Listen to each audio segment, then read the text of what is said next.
Man. I always call him Muscle Man, but it's Amy not Man. Randy Savage. Oh, Macho Man. Macho Man, Muscle Man, yeah, same thing. Muscle Man, Randy Amy Man, Savage. Randy Savage. Amy Man. But he used to do that all the time. But then the way he would talk, I used to think like, man, does he just Something's need wrong. fiber in his Yeah, diet? what's wrong with that guy? All right. And then someone did that mod of Skyrim with him, where the dragon has like Macho Man Randy Savage's face, Oh yeah. and it goes ooh as it starts flying over. Any questions about the lineup there, Darren, before we get started? My X's are soft X's. I've got more on the greater discussion story, really. I've got a perfect question for you on line 12. I think line 14 speaks for itself, and line 16 we can just sort of be like, Wait, okay, so 12 and 14 you said? 12, I got something for you. I think. Okay, cool. 14 is more like, yeah, okay. You know, I mean, I think that was obviously why we have to include it. And then 16, I think we can just both tilt our heads and go. Okay, I've got the softest X's on that. Yeah. Those are, wow, tiny little X's. I put a pixel. Yeah. Yeah, at least with my DPI. Yeah. Only 4 dots. They're one-dimensional. Mm-hmm. Wait, no, it's not one of those with yellow. I'm still rocking RGB. Oh, okay, I'm sorry. My mistake. I am ready to roll. Are you? Yes, let us roll the podcast. Roll the podcast. I'm ready, brother. Roll that beautiful podcast. Phasers to stun. The Daily Tech News Show is powered by its audience and many Texans, not outside organizations. To support the Daily Tech News Show, visit dailytechnewsshow.com/support. This is the Daily Tech News for Friday, January 20th, 2017. I'm Tom Merritt, and alongside Darren Kitchen, live from outside San Francisco Bay. Somewhere outside. It is so fantastic to be here, coming from the underground bunker that is the Hack 5 lair in the Point, Richmond. Hack 5, after so many years, was pointless until we returned. Finally, you found the point. Also joining us, Len Peralta back in the house to illustrate for us once again. And I feel like we did you a solid. We gave you the most illustratable of topics, the Meitu app that allows people to make selfies look like they are anime characters. Oh, I was very happy when I saw that come through the feed. And yes, hopefully today could either be the worst thing I've ever drawn or the best thing I've ever drawn. You're just going to have to stay tuned at the end of the show to find out. I'm just waiting for the app that allows you to convert anime characters into real people. But anyway. Goldmine. Actually, I'm totally fascinated with that idea. That would be awesome. Yeah. I love that idea. Like all the Princess Mononoke people, just as normal folks. It would have James Franco as the spokesperson. Thank you, Roger. You're absolutely right. Hey, the whole reason we assemble together in these shows is to help you understand more about what's going on in the technology world and be able to put things in more context and all of us speak more intelligently about it by sharing what we know. So Darren's going to talk to us a little bit about what is going on with that Meitu app, whether it's actually worse than other apps, and why these apps want to collect all this information about you anyway. But first, Apple is suing Qualcomm for $1 billion. This is in addition to the U.S. Federal Trade Commission suing Qualcomm. Apple alleges Qualcomm withheld nearly $1 billion as retaliation for responding truthfully to law enforcement agencies in a Korean investigation. So everybody ganging up on Qualcomm. Yeah, I'm suing them for $1 billion as well. And you know, I think we just I'm in all for a should. bill. Yeah, I'm down. Now, here are some more top stories. Amit Singhal, employee 176 at Google, formerly senior VP of search, retired February 3rd, 2016. Almost a year later now, Singhal has announced he's joining Uber as senior vice president of engineering. He'll head up the maps and marketplace departments and advise CEO Travis Kalanick and VP of engineering Anthony Lewandowski on self-driving technology. He has been spending his time off with his wife setting up the Singhal Foundation, which aims to bring high-quality education to children who would otherwise not be able to get it. They've been focusing on Jodhpur, India. It's going very well. He has someone he trusts running it. So why is he getting back in the game? Singhal told TechCrunch, this company, referring to Uber, has some of the toughest computer science challenges that I have seen in my career of 25 years. Those computer science challenges for a computer science geek are just intriguing. You give a geek a puzzle, they can't drop it. They need to solve the puzzle. That's how it felt to me. Darren, this sounds like Singhal, who's like, I'm done, I'm retired, I've made my money, I'm just going to help children, is a true hacker because Kalanick came up to him and said, hey, take a look at this puzzle. And he was fixated. Mm-hmm. No, I love it. In fact, well, first and foremost, mad props to Gates and all of the others who have kind of like led the charge of like, that's what you do. You're Silicon Valley. You're balling like out of control. And then, you call it quitsies and you go, do education in India. So awesome. Mad props. But yes, obvious ringing true as a hacker where you just can't like let the puzzle sit unsolved. And if you ask any hacker like that has made something bizarre and you're like, why did you do that? You're going to get an over resounding like, well, because we can. Yeah. Because it could, right? Why not? Honestly, the smartest companies are going to do exactly what Travis Kalanick did to Amit Singhal. Be like, hey, take a look at this puzzle we're trying to solve. And they'll have them. They will. This is why I continue the effort, which I know is never going to succeed, to separate attackers from hackers. Right. Because this is the hacker ethos right here. Yeah, absolutely. In fact, you look at and as far as even just like a hiring practice, you look at, say, the NSA, and they put out codes. They put out crazy codes for you to break so that they can say like, oh, you broke this. Here's a phone number, or here's a dead drop, or whatever. And next thing you know, you're part of the agency. Maybe they should, start actually like just sending you, weird hashes in the mail. Got a letter in the mail. Maybe they full of numbers. Anyway. Yeah.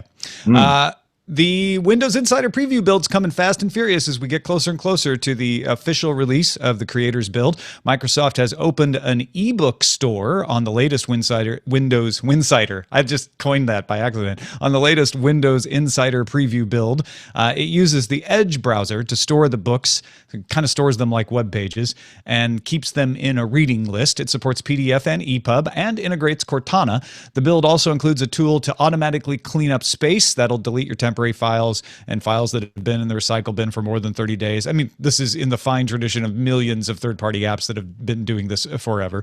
And then bad news if you were excited about the My People feature. That's the one that would let you pin contacts to your taskbar. That's been delayed until the next major update of Windows 10, which we're expecting in the autumn. That's the one you'll hear called Redstone 3. Yeah, good stuff. The weirdest thing is like, okay, cool. I'm happy for them for having a new ebook thing.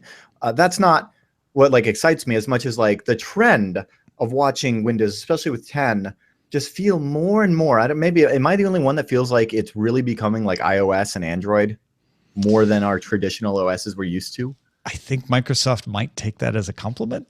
I hope they do. Yes. I mean, I'm still curious that once the OS to just get out of the way so I can run Nano and Bash.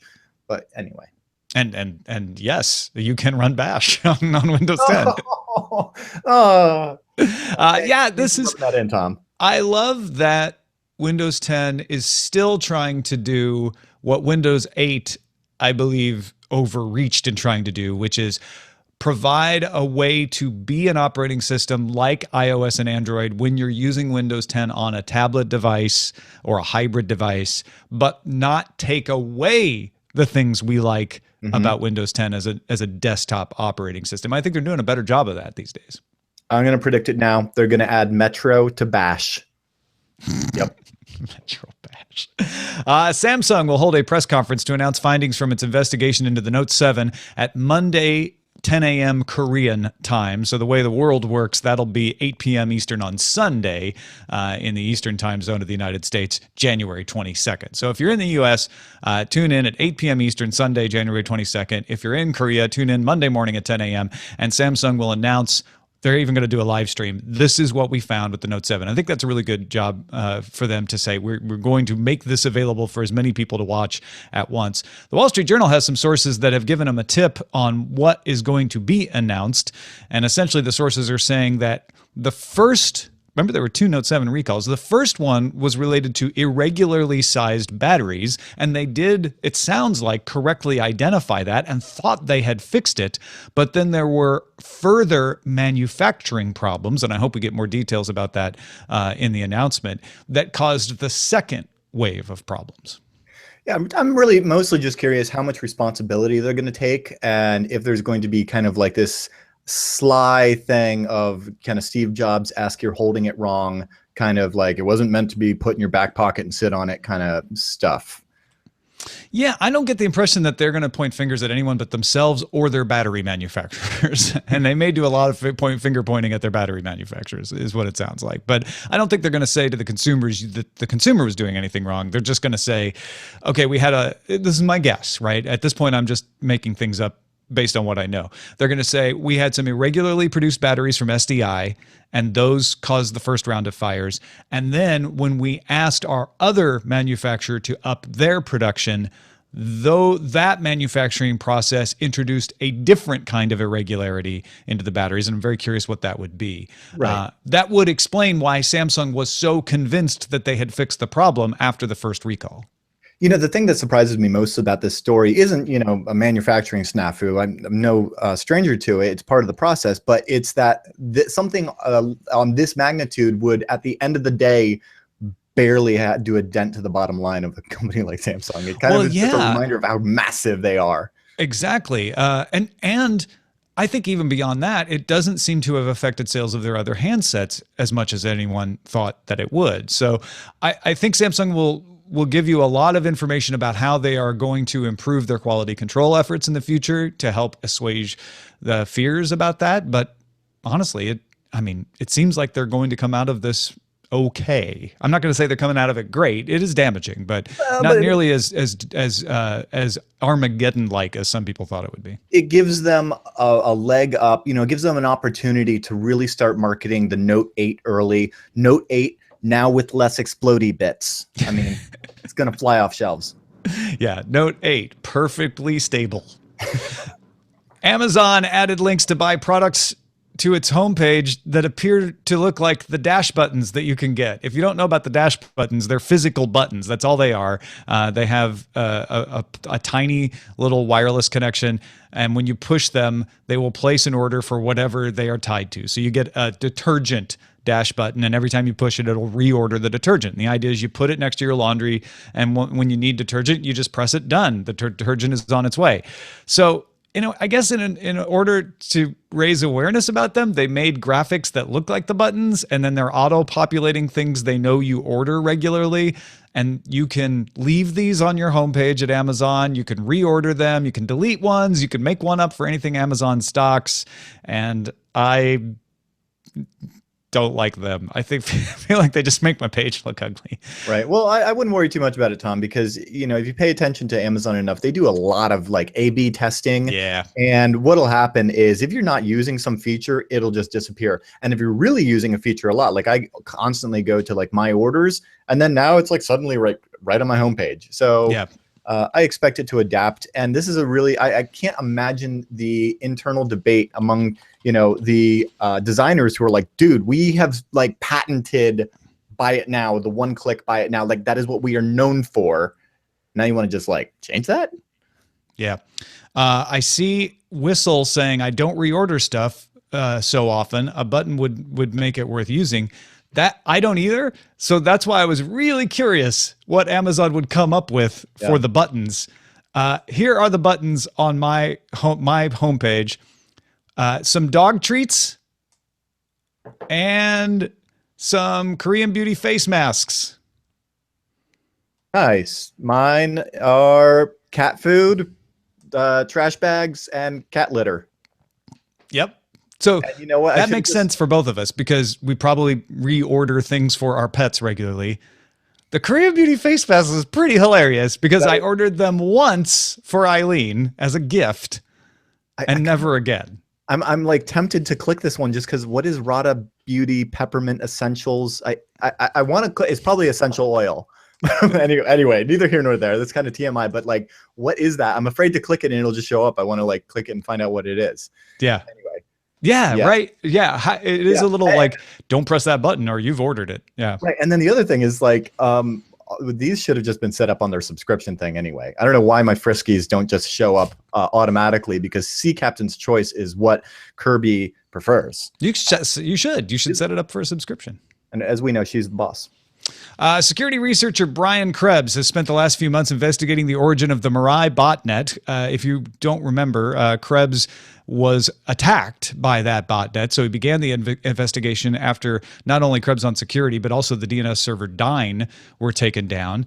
And around the same time, French web host OVH was attacked, and Krebs found evidence that the DDoS against OVH was targeting its Minecraft servers. OVH is just a web host, and some people host their Minecraft servers there. The origin and lineage of Mirai that Krebs then went on to find is complex, but he notes that in 2014, a group called LEL DDoS launched several large attacks to knock sites offline and targeted mostly Minecraft servers. ProxyPipe, which is a company that specializes in protecting Minecraft servers from attack, itself came under attack in June 2014, and ProxyPipe VP Robert Coelho claims that attacks that happened in 2015 came from a competing Minecraft security company called ProTraf Solutions. Krebs believes that the president of ProTraf, and there's only 2 employees at ProTraf, it's a small company, that the president may have in fact authored the Mirai botnet worm and goes by usernames Dread is Cool and Anna Senpai. We don't know for sure that he's right, but he suspects it and he lays out his evidence in his post. Whoever Dread is Cool is, forum postings by that name do show a person getting tired of attacks on their Minecraft servers and eventually expressing the desire to go into business protecting Minecraft servers. So, if nothing else, Darren, this is a hell of a dramatic read and does imply that whoever's responsible for whatever, that the Mirai botnet grew on the back of Minecraft servers trying to protect themselves against each other and force people to use different services to protect their Minecraft servers. Tom, this is a beautiful story, and it is the eternal return. All of this has happened before, and all of it will happen again. And less, wasn't it Dyn that it was saying like, oh, that's an advanced persistent threat? It's like, no, dude, it's script kiddies on IRC.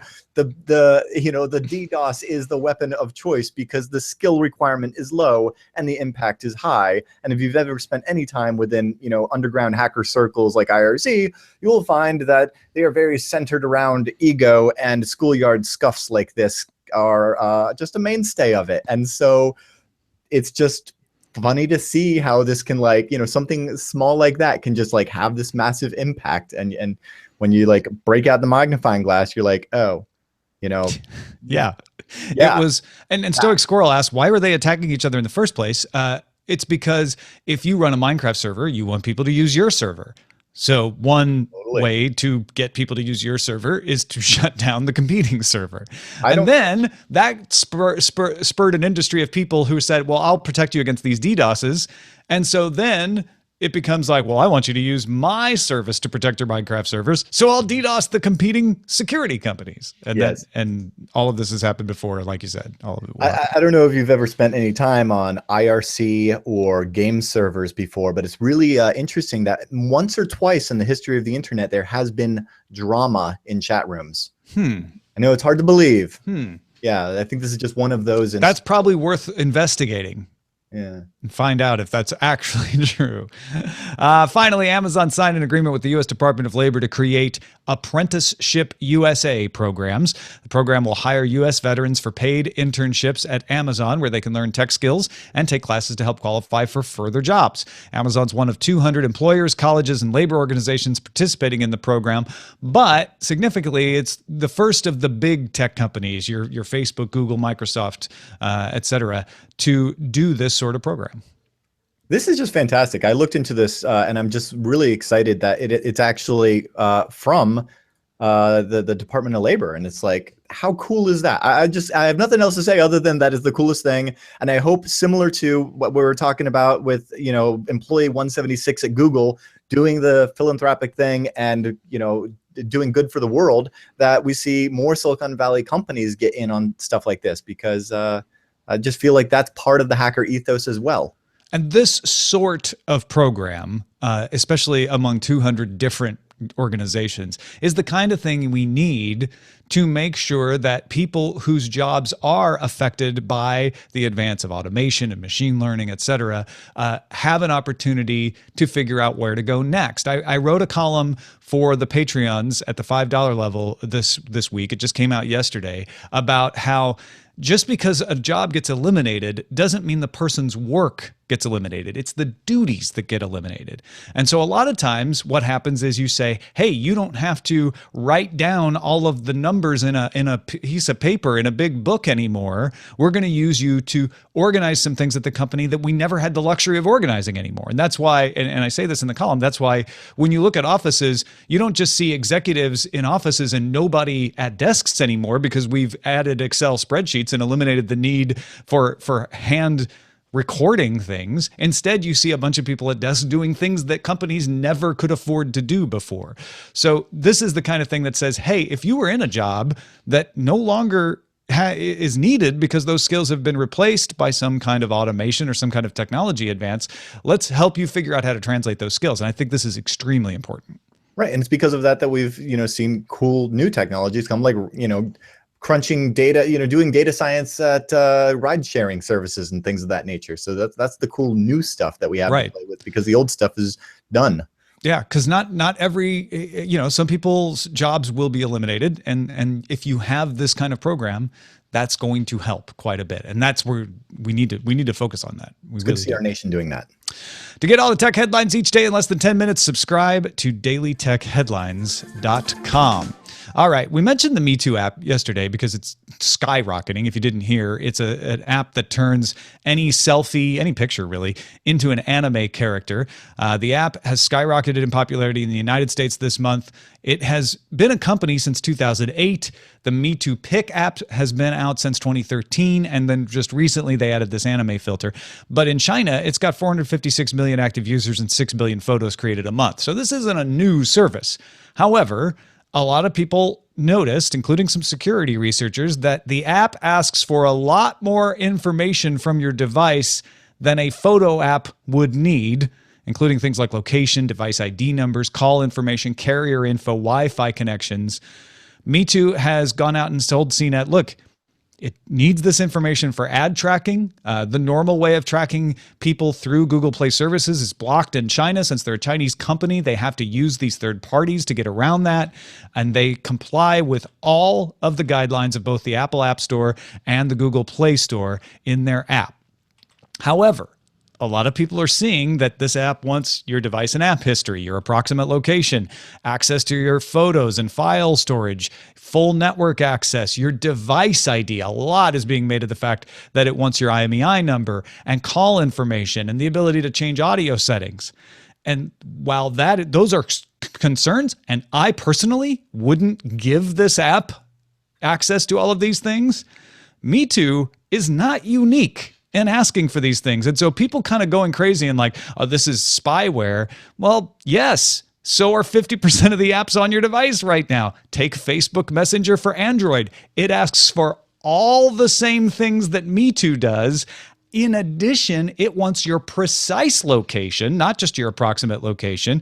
It wants your device ID and call info. It's taken your IMEI number as well, and it wants to do your phone status, identify your call log, which phone numbers you called, and Meitu doesn't ask for those things. I'm not defending Meitu here. I'm just saying, if you're shocked about Meitu asking for this stuff, good, because you need to be aware that all of the apps out there may ask for these sorts of things, and you need to be really aware of what information you give to an app when you install it on your device. Now, that said, Darren, Facebook Messenger and Meitu both asking for your IMEI is a little bit disconcerting. And if anyone doesn't know what that is, that's a number that is associated to your device, and it's a way to track you, right? Because that device always has that number, and no other device has that number. There's also something called the IMSI, which is a device associated to your carrier subscription that can track you. How common is it for apps to use that information, to ask for that information? It's actually pretty common, considering, like, I'm just going through my apps alone, and tons of them. Everything from, you know, Snapchat to Signal. Signal being a encrypted open source messaging app that I completely trust. They'll use that. And just to better understand the IMEI or IMSI, it's kind of like, if you're familiar with computing, MAC addresses being a unique number that is very specific to your computer and only your computer has it. It is the equivalent of that. And so typically, it is just, you know, used for advertising, but there are some other nefarious things. And if you'd like, I can give you the skeptical opinion, the tinfoil hat opinion, or the impact of meat space law on cyberspace and global nuances opinion. Yeah. Let's get into those opinions, because I think it's fair for people to understand the risks of granting the info, both on the side of maybe you don't want to give an app that you don't trust this info, but also on the side of, hey, but I do trust an app like Signal. Is it okay to give that info in certain cases? Mm-hmm. Right. Well, the thing about it is that, okay, so as far as the tinfoil hat side, right, the IMEI is what you use to track devices. And there's been a word that's thrown around a lot in the last year, which is stingrays, right? And so stingrays operate by catching those IMEIs and IMSIs so that you can say, like, oh, this person was here at this time. And that's in of itself like something that you can do with software-defined radio. Like, mostly any hacker can do this now. But at the same time, it's like, well, what is that? Okay, great, I saw this unique device, but what does that actually mean? Haha, well, if you have an application that everybody's using that are taking selfies of, and now you have photos of people in anime or non-anime form that you can tie with their actual devices, then you would know which anime characters were where when. That's kind of more on the tinfoil hat side. Otherwise, it's really just used for advertising, because you want to be able to tell that it's actually a unique device and where it's going on the web. Yeah, Jonathan Jarsky said, really what Meitu is a package of multiple analytic and ad tracking systems put together with a photo app on the front so that you'll use it. But it's really just tracking you for ads. That is mostly what it's doing. And it is not tracking you for ads in an uncommon way. This may have opened your eyes to the amount of tracking being done out there because it happens to be a Chinese app. And it makes a good headline to say, app sends your personal information to Chinese server. But my guess is you have several apps on your device right now that are sending your personal information to a Chinese server in most cases, unless you were already aware of how these apps worked and were stopping them. So this is, yeah, like you said, this is news because it's news. And I think that it's good, though, because it serves as a reminder of what kind of data that we're sharing and the, you know, risks associated with that. And, you know, we've all basically cashed in a certain level of privacy for convenience, and hopefully through technology, we'll see a better balance of that. But it's good to have these little reminders that catch headlines and have people say, oh, and I hope that the takeaway isn't like, China bad, and that like, hey, this is possible with technology, and what we're relinquishing when we do these things. Digging more into it, I thought what was actually more concerning is the Chinese law that might possibly be what mandates this.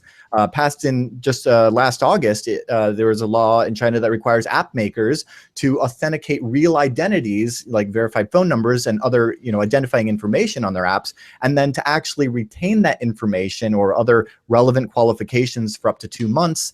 I'm assuming for like law enforcement investigations and things of that nature. And hey, that's what's really interesting about that to me is how something like this, it's don't think that's scary because it's China, because it's the same thing if it's the US or the EU. You know, these meat space localities make massive impacts on the cloud that knows no bounds, and they're affecting the way that the internet operates, way apps operate, especially like looking at EU and their privacy laws.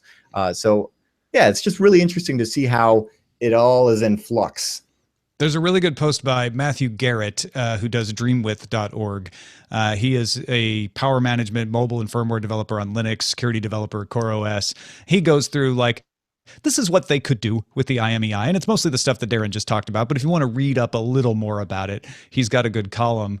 And on the side of Meitu, they are trying very, very carefully to say, look, we understand that, sure, if a hacker got into our database and got all of this information, that could be used for ill. The data collected is sent using multi-layer encryption to servers equipped with advanced firewall, IDS, and IPS protection to block external attacks. Granted, you don't have to believe them, but those are among the right words you would want someone to say when they're talking about collecting this type of information. They say Meitu does not sell user data in any form. They merely track it for advertising. And like Darren said, a lot of this is because they're in China, and for Chinese users, they have to collect the IMEIs, and so therefore they can't exempt anybody who uses this service worldwide, because that would be a violation of the law, even if they don't have to track people outside the United States, because they can't use Google Play services. They can't make an international app that is separate because they're in China, and China prevents them from using Google Play services. So they are in a bit of a tough situation. They use an independent service called GetUI to deliver their push notifications, since they can't use Google Play services. A lot of this information that's being collected is being collected as part of using that SDK. And in iOS, there's less information being collected because of the way the App Store works. It limits what apps can do, sometimes to the detriment of the functions of apps, but it does check to see if a device is jailbroken, again, because that is something they have to do in China. And so that's just the way they built the app. So it'll check 3 times to see if an app is jailbroken, and then it can go get some of that information that it couldn't otherwise. If you're using Android, one of the things to know is that you can undo permissions. Personally, I would delete the app. But if you want to sign up for it, you can go through and say, don't give it access to my location. Don't give it access to my device ID, and it will still install and still work. That's, as of Android Marshmallow, you have that control, and I highly suggest you pay attention to it and use it when you must. Yeah, otherwise, Darren, any other tips or ideas for people who are? No, it's just a nice reminder, and I hope that it's one of those things where we just, as consumers, will continue to demand better granular security when it comes to these sorts of things. This wasn't a part of Android until Marshmallow, and it's nice to know that I can specifically go in and remove the phone permission from the Polaroid Zip app, which allows me to print little Polaroid pictures via Bluetooth. Why does it need to know? It doesn't, and now it doesn't anymore. Yeah, very good. You can also check on the privacy of apps with a service called verify.ly. It's in beta, but you can sign up for an account at verify.ly, and it will go through and give you, basically they do the hard work for you of digging through all of these privacy policies and the permissions that are asked for, and you can test the security of your apps using that. You might want to take a look at that website as well, verify.ly. But yeah. Yeah, so, it's definitely that's a very developer-focused website. It's, but hey, if that's you, definitely get in on that, and maybe also consider checking out Shannon's Hack Tip series on Wireshark if you want to actually set up a lab environment where you can actually watch all of the packets that are coming out of different apps. Yeah, absolutely. Go check that out as well. So I hope that helps you understand a little more about what's actually happening, and don't cast aspersions on Meitu too much. I don't like what they're doing, but they aren't the first, and I'm pretty sure they won't be the last. Well, whenever there's a hot app like this, there's the next guy around the corner that's going to say, "Me too," or in this case, literally. Yeah, that too. Hey, thanks to everybody who participates in our subreddit. You can submit stories and vote on them at dailytechnewsshow.reddit.com, and helps us figure out what to talk about each day. We had a couple people submit this follow-up story to our subreddit. For our pick of the day, I just want to point out a site that's been around for a few years now. It launched back in 2013, called neocities.org. It's an attempt to recapture the spirit of GeoCities by allowing you to make a free web space. And unlike GeoCities, who only gave you 5 megabytes of space, they give you 10 megabytes of space for free. You can do your own domains. It's open source. It allows you to discover other websites. They even have an old-fashioned gallery where you can just surf the web from site to site. So hey, if you've been missing GeoCities, try NeoCities. Tom, this is so good. I'm thrilled to see the web going back in that direction. And I spent a lot of time on this gallery because there's just so much creativity. We need more of this, and like not on the walled gardens that are the Facebooks and the MySpaces of the world. And yeah, I think I just said MySpace. The One Archive was featured in the gallery and just drew me in because it's a collection of national security and intelligence and espionage good stuff. All of these, Freedom of Information Act requests and cool FBI files you can dig through for funsies. So yeah, so much good stuff here. Go check it out, NeoCities. It's all SSL. It's all HTTPS by default. Yeah. NeoCities.org. Send your picks to us, folks. Feedback at dailytechnewsshow.com. You can find more picks at dailytechnewsshow.com/picks. One message of the day to get to before we're out of here. Howard in Mountain, Maryland wrote in and said, hey, on Thursday's DTNS, you were speculating that HBO would soon follow the Netflix model and release the entire season of shows at one time. Well, to be fair, Reed Hastings was speculating that. We were just passing that along. But anyway, Howard wants to point out that Freeform, which used to be ABC Family, has already done this with a new series they introduced a few weeks ago. The show Beyond premiered January 2nd, 2017 on cable, and they simultaneously released all 10 episodes online. Is Disney using this as a means to track the viability of a new series, or just being generous to develop an audience? Frankly, the show is slightly below par, in Howard's opinion, but fills the time slot after Shadowhunters. So there you go. But yeah, I just found out from Howard that Freeform had done this. So thank you, Howard, for sending that along. That's all the episodes at once. It's going to be the wave of the future, says Reed Hastings. We'll see. All right, that's it for this episode. Thank you, Darren Kitchen, for joining us. Of course, as you mentioned, there's lots of great resources at hak5.org. Anything else to pass along to folks this week?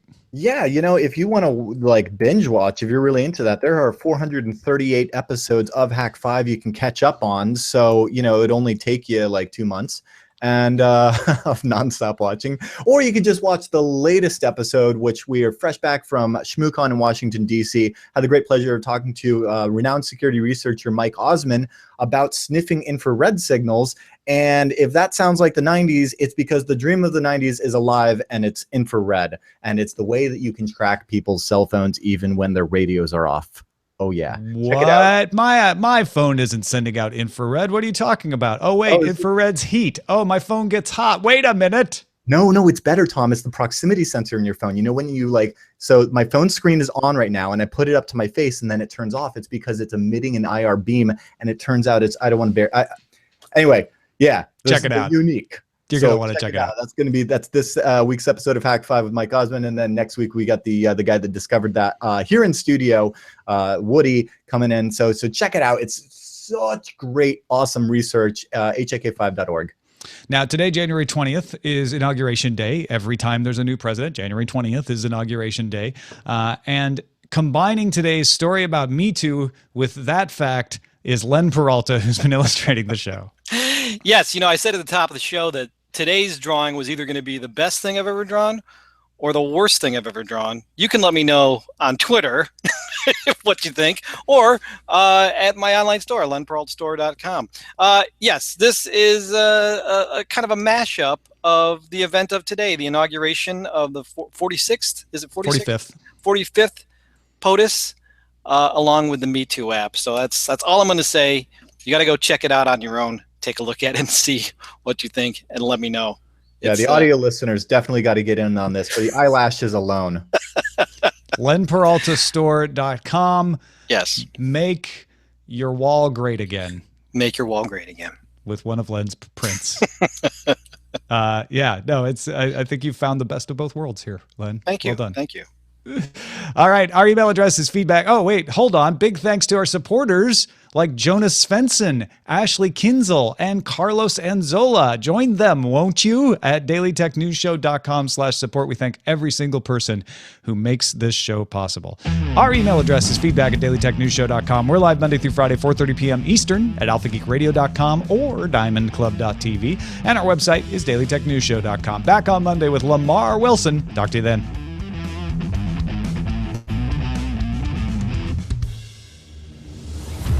This show is part of the Frog Pants Network. Get more at frogpants.com.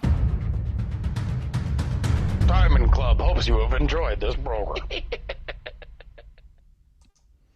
All right. Good show, you guys. Yeah, good show. Yeah, I thought so. That was good. I think you've outdone yourself, Len. I don't know, Yeah. man. I was drawing. I'm like, seems very, very wrong. I think Like, you've reached out to both sides of the aisle. Political people and anime fans. There you go. I mean, how are you going to? This is an opportunity to see. Has any other POTUS been drawn as an anime character in quite such a way? I don't know. I That's a can't good say way, that I know of one. That's a good question. Yeah. This allows this is kind of a little entryway into imagination. Let's just say that. We're breaking new ground. I mean, actually, President Trump has been, in fact, one of the people that most often have been used in this app, along with President Obama. They both have. I did see some of it. That's what made this one a little bit harder to draw, Hmm. because as I was saying earlier in the before the show was that I'm pretty good at caricature and trying to capture people's faces, but what Meitu does is it sort of distorts that in kind of a weird way. And I'm afraid, I have yet to try. Have you tried it yet, Tom? No, I'm not putting that thing anywhere near. You have a burner phone for this? I need to put it on my burner phone. You're right. Yeah, that's the way I felt about it. So I didn't want, I was like, oh yeah, that's pretty cool, but I don't really care too much about what I look like as an anime. So this is an opportunity to, I really don't want to see myself as an anime character. It's a little bit scary, and everything I've seen so far from that app has been very scary. So, show titles. Oh yes, show titles. Top is Note 8, less explodey bits. There's Troubled by Nosy Apps. Me too. Huh? Dashing Amazon. Want user data? Me too. IMEIO. That one doesn't even really make that much sense, but I think it's hilarious. Makes no sense. Like calling home Me Too. There's a lot of Me Too. Had a farm. Totally. Where do you see that? No, it's just the IMEI. Oh yeah, IMEI. IMEIO. Explosive Note 7 report. Make Me Too great, Agani. Great. That's trying. He's trying to combine multiple stories. Oh, I think he just misspelled again. Yeah. We have a couple of Make Me Too Great Agains in there. Schnago put it in twice because he realized his typo. Yeah. To trust or not to trust, verify your safety. I don't know. Nothing leaps out. I do like Troubled by Nosy Apps. How about Me Too? I like it. You like it. Everybody likes it. We all like it. I like Note 8, perfectly stable. I also like Note 8, less explodey bits. And I know those aren't the main ones, but they're main. Yeah. I like less explodey bits too. I mean, I said it, so of course I like it. But I also think that it has very little to do with the main story. So if you had to pick one based on the Me Too, then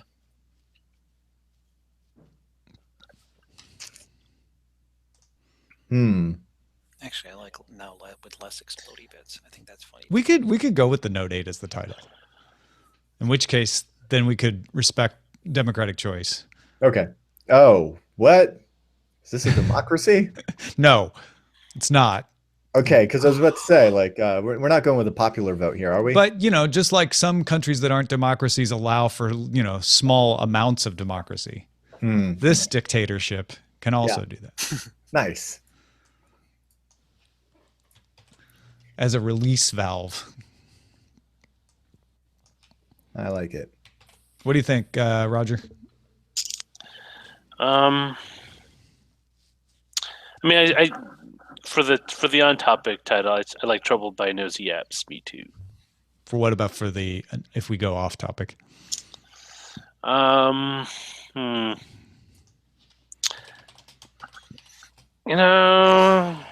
It's really hard to say. It really I like the Me Too stuff, But Troubled by Nosy apps, me too, makes the most sense for the show. It's the All right, let's it's the do that. cut and dry one. I'm not offended in any way.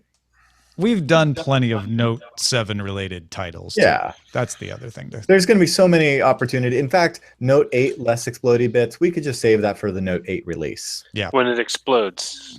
No, it's not going to explode. Actually, honestly, I don't think that. I would kill off the Note line and call it something else. Yes. I feel like the word note is just like you don't want to. Although that said, it is China and the number 8 is really good. So well, it's Korea, but I get what you're saying. China's going to buy. We're all the same. Darren, we're all the same. We're just one giant mass. He of meant they're chopsticks going to and sell rice. China a lot of these in China. I was thinking about the Me Too thing, the Me Too story. Yes, and yes. Yeah, just a fail. No worries. All right. Korea's like connected to China. Yeah. It's right there. You know, even we're have all, fortune- no, we are all connected to China. That's right. We're all connected to each other.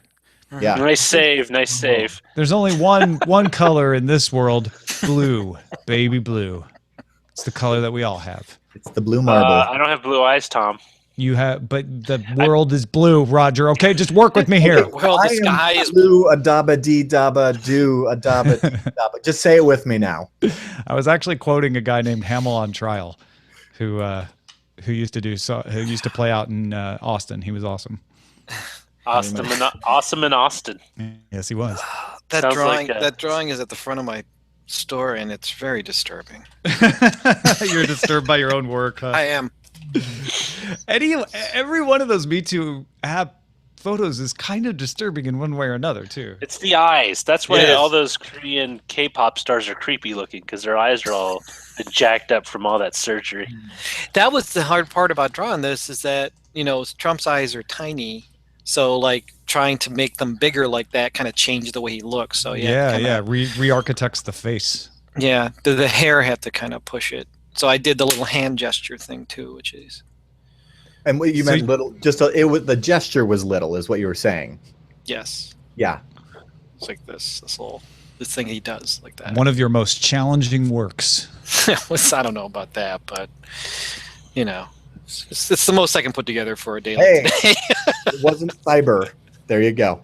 There you go. It's a non-cyber Friday. Oh, well, that was nice. That was good. Yeah, I have to say that was a nice thing. So I'm gonna go. I for like a it. In walk. fact, I actually want to see the cartoon series that is the for. Oh man, Wouldn't that be great? I would watch that for 4 years. I made a joke about HBO's show The Young Pope Uh-huh. because I said, that makes sense that like HBO got Sesame Street because now I'm waiting for Jim Henson's Pope babies. I don't get that Because show. it's an even younger pope, right? Yes, it's Yeah. like, well, there's just going to be all the little popes. They're all Right. Pope babies, There's a young pope, a younger pope, and then a pope baby. Yeah, little baby Pope Francis, Sure. little baby Pope Benedict. Aw. It would be And cute. they wouldn't fight it? crimes. It'd be amazing. It'd be such a cute little show. They just travel the world fighting crimes. And all ages too. That's Yeah. beautiful. But I still think- voiced by Jude Law. Both of them. Yes, all the little popes. So it's just Jude Law. It just sped his voice up in different ways. Sixtus, not again. Pope Gregory. He keeps our calendar. Are you messing with the Medici family again? All right. All right. I'm gonna go for a walk. I think I need one. Yeah.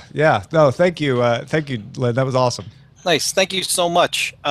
We'll see you next week. All right, stay warm. Have a good weekend. Take Stay care. dry. Bye-bye. Yes. Please stay dry. Man, we need more water. More water. Keep it coming. How's it? Is it raining up there, Darren?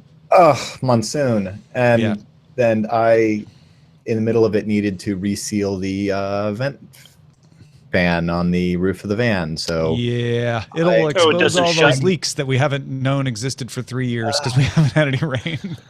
dealing with a leak in your cabin on wheels is just the most depressing worst. thing ever. Yeah. Is it like a pop-up vent thing?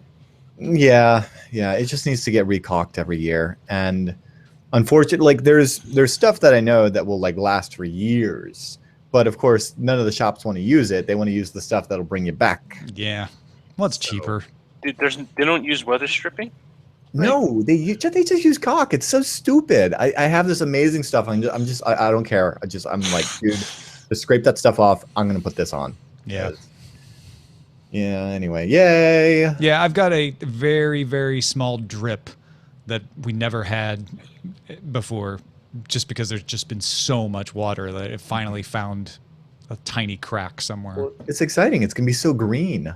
I I'm know. looking forward to that. I know. Yeah, it's been so yellow here for years. I'm gonna. What? Where are you gonna get out to? I'm heading out to Mount Tam, to the Ridgecrest Road that on the way to Bolinas.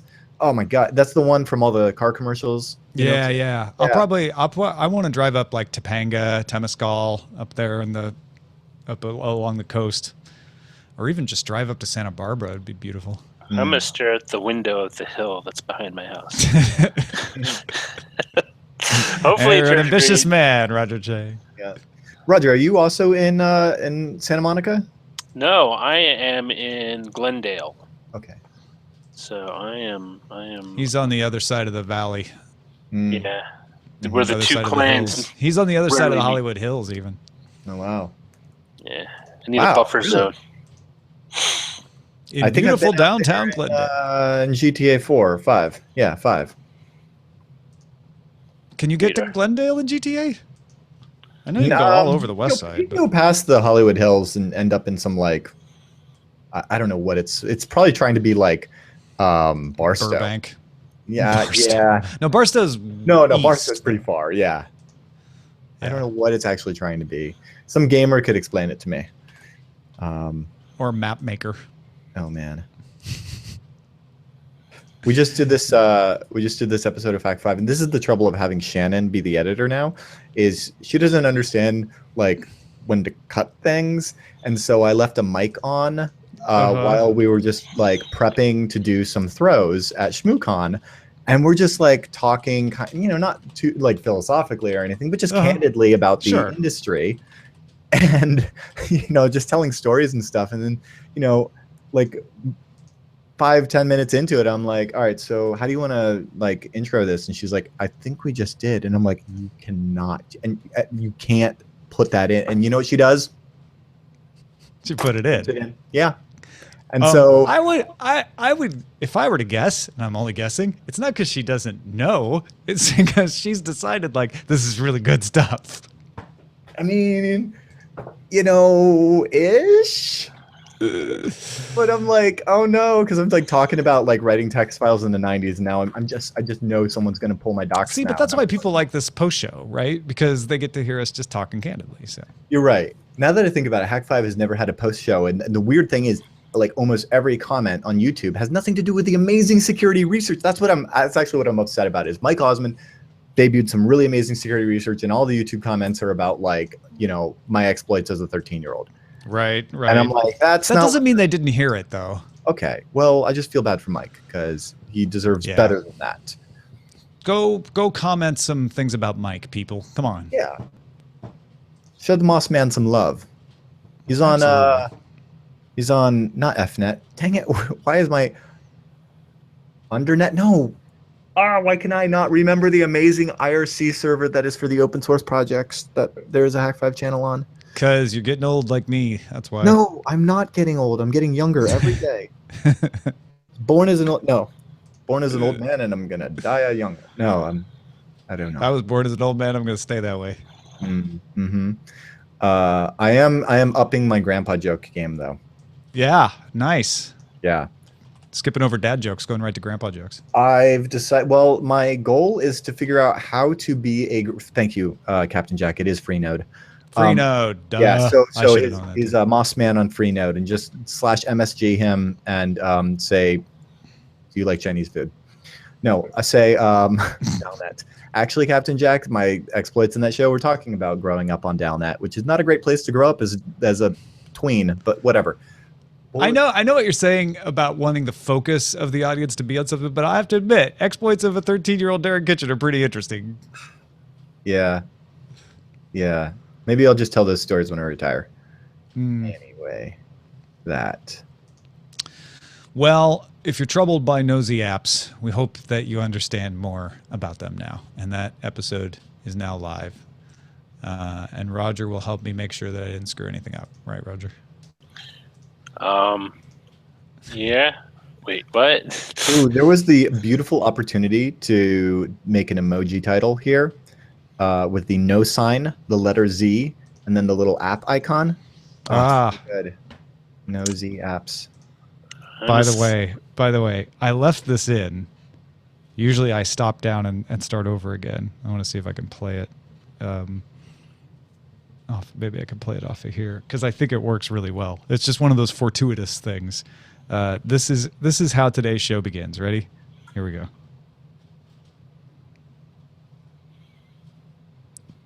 One sec. Any moment now. Phasers to The stun. Bailey Tech News shows. Oops. Wait, what was that? It was so perfectly timed. It fell on purpose. Wait, Wait, what was it? I didn't hear. Hold on. Phasers The to stun. Bailey Tech That was News. it. You're playing the The stun. Bailey. You're playing the podcast on the podcast, Tom. Like this is podcast inception. We just Yeah. we literally ate our own tail. We Kerber roast us. Or the tail ate the head. I'm not even sure what happened. Yeah, the tail may have eaten the head. It's Yeah, quite that's possible. who was it that was on that Pixel Core show? I forget what it was called, but I picked it. I think I picked this one up from Alex Lindsay, which is it's a euphemism for setting your phone to vibrate, or muting your phone before a podcast is setting phasers to stun. Another Hack 5ism in the studio, kind of like focusing on Tom Merritt. Mm-hmm. Because you're setting the focus of your camera on the envelope on a C-stand that is called Tom. It's a spitting image. Yeah, no, I've looked at it and thought I was looking in a mirror. I'm doing a photo collage project and deciding what I'm going to print on the Polaroid zip, and that's one of those. Here, let's play this again. So Roger, because I think Roger didn't quite. Did you hear it? No. All right, this is the beginning of today's podcast. Ready? Phasers to The stun. Bailey Tech News shows.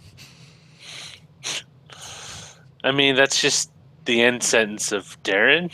It's not. No, it was a full sentence. What was the full sentence?